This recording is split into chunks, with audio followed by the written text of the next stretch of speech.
consécration des lieux ou des choses, et ce mot est utilisé 468 fois dans l'Ancien Testament.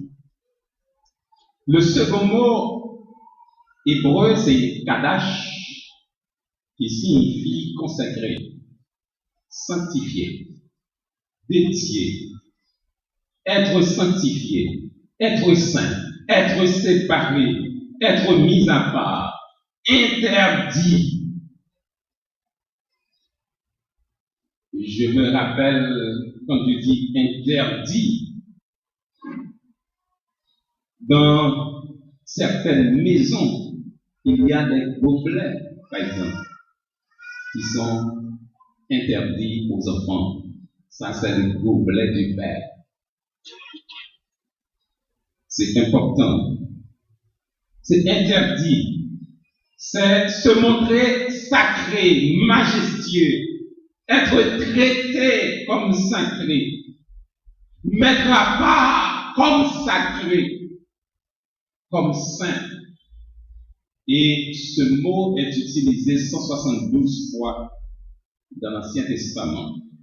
Et nous comprenons que 468 fois plus 172 fois, ça donne 640 fois.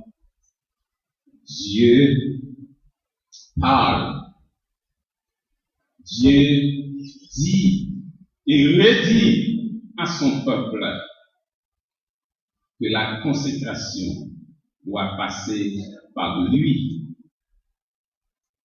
La consécration doit avoir une démarcation entre ce qui est profane et ce qui est sacré.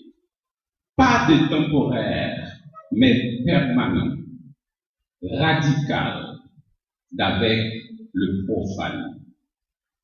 Impossible, mes frères et mes sœurs en Christ, de vous consacrer à Dieu et de rester toujours attaché à ce que condamne la Bible.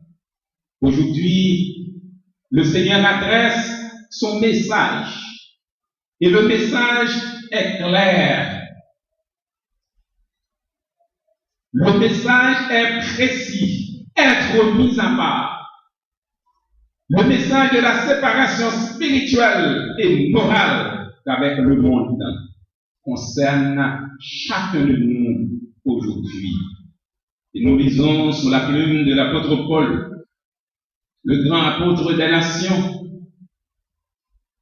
en sa deuxième lettre à Timothée au chapitre 2, le verset 19. Néanmoins, le solide fondement de Dieu reste debout avec ces paroles qui lui servent de sceau. Le Seigneur connaît ce qui lui appartient et quiconque prononce le nom du Seigneur, qu'il s'éloigne de l'iniquité. Dès lors qu'on dit oui au Seigneur Jésus-Christ, dès lors qu'on se consacre à Dieu, alors il faut automatiquement s'éloigner, c'est-à-dire se séparer du péché, se détacher des plaisirs de ce monde pour s'attacher à Jésus-Christ.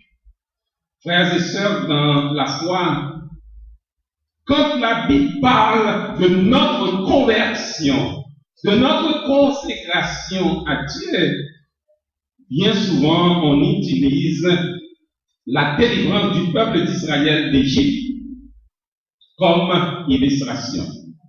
Pendant que le peuple était en Égypte, gémissant sous l'esclavage, dans la sombre nuit, le Seigneur s'est révélé à Moïse et lui a dit 3 choses capitales. J'ai vu la souffrance de mon peuple, j'ai entendu ses cris et je suis descendu pour le délivrer. Proverbes, Exode chapitre 3, le verset 7. Les 3 verbes sont placés en ordre. D'abord, voir, ensuite, entendre, puis descendre. Quand nous lisons le texte, ou bien nous analysons ce texte, 2 verbes passifs et un verbe d'action. Il y a un temps, mes frères et mes sœurs en Christ, que Dieu est passif à notre douleur. Il peut être passif et encore passif, comme les deux verbes passifs se suivent ici. Mais il y aura toujours un temps où il passera à l'action. Est-ce que vous entendez? Amen. Dans Ecclésiaste, chapitre 3, le verset 1er, nous lisons qu'il y a un temps pour toutes choses. Si Dieu est encore passif, cela ne signifie pas qu'il le restera toute la vie. Un temps arrivera où il va passer à l'action. Et cette action sera tellement énergique que rien ne pourra résister. Le terme hébreu utilisé pour le mot délivrer est le mot natsal, c'est-à-dire saisir, sauver, recouvrer, récupérer, délivrer des ennemis ou des malheurs ou de la mort, délivrer du péché et de la culpabilité. Natsal. Ne prenez pas le mot dans le sens de notre créole, natsal, mais dans le sens que c'est délivrer de façon énergique, comme Dieu dit. Dieu voulait dire dans ce texte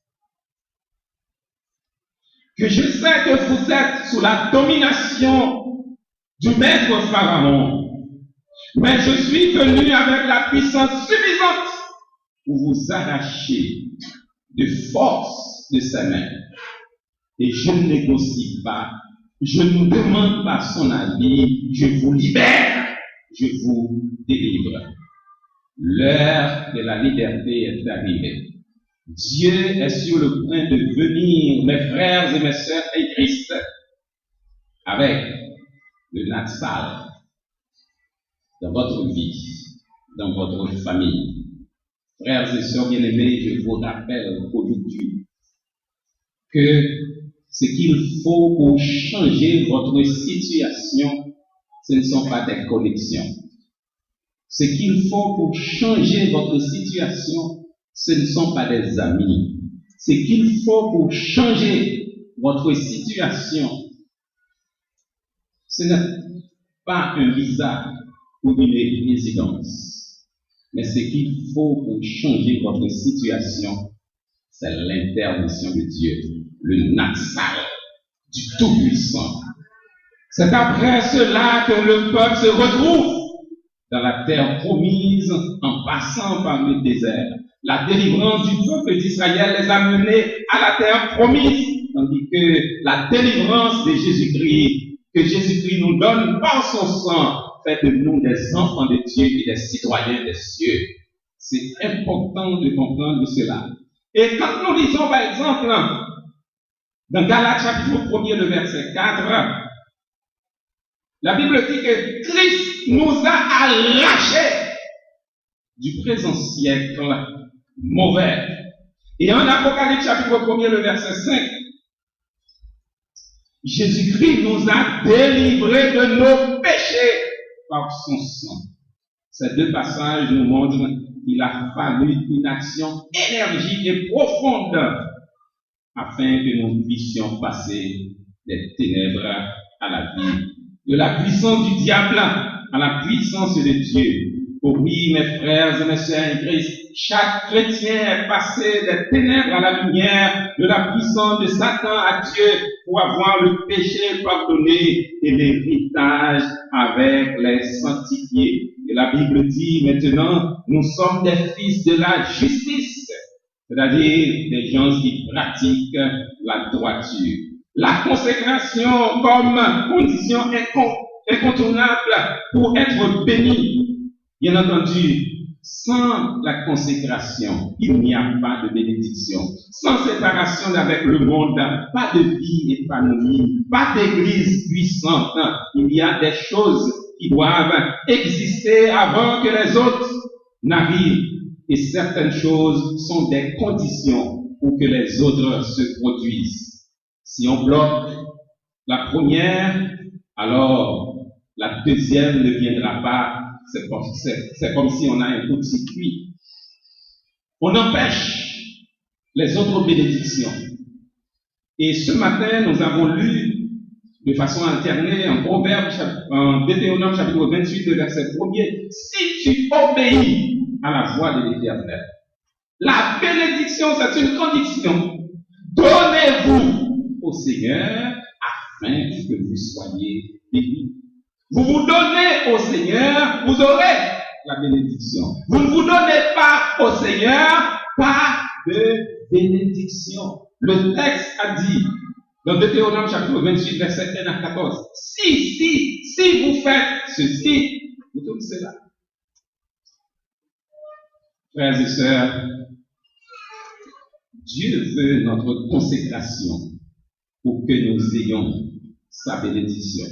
Et il est en train de parler à nous en ce temps de réveil, en ce temps de rafraîchissement spirituel, parce qu'il veut que nous ayons sa bénédiction.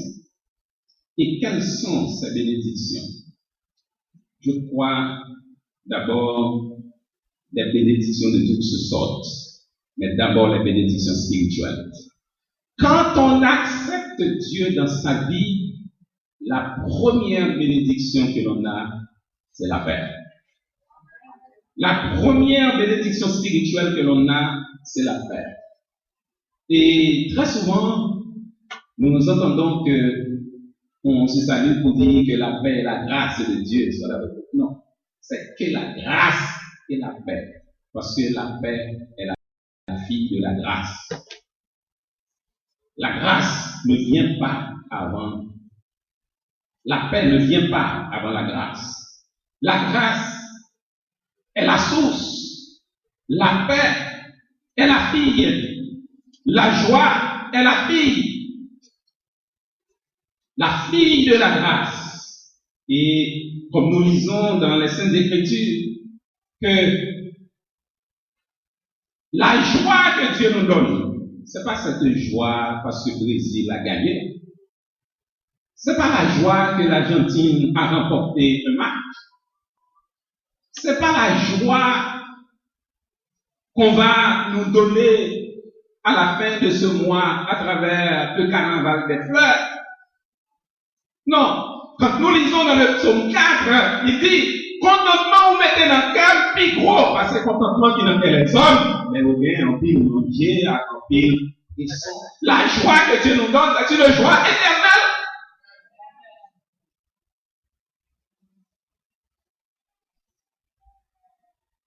Il y a 4 ans de ça, l'Espagne a donné la joie à ses partisans. Cette année, il va même assister tirage.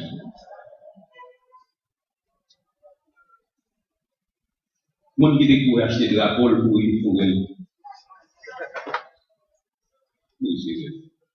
Non. Quand nous acceptons le Seigneur dans notre vie, nous avons des bénédictions spirituelles. Et cette bénédiction spirituelle, c'est d'abord la paix. Étant donc justifiés par la foi, nous avons la paix avec Dieu. Nous avons la joie. Réjouissez-vous toujours dans le Seigneur. Je le répète, réjouissez-vous. La joie, même si on va méthode, comme était l'apôtre Paul avec Silas. Mais ils chantaient, ils glorifiaient, ils exprimaient leur joie en Jésus-Christ. Dieu nous donne le pardon comme bénédiction spirituelle. Heureux celui à qui la transgression est remise et à qui le péché est pardonné. Dieu nous donne la sécurité, mes frères et mes sœurs en Christ. On pourrait bien avoir l'idée, on pourrait bien, nous avons bien voulu honorer notre sœur Myriam Charles. Mais dans les jours passés, si le Seigneur va là pour lui diriger une balle qu'elle a tiré sur la machine,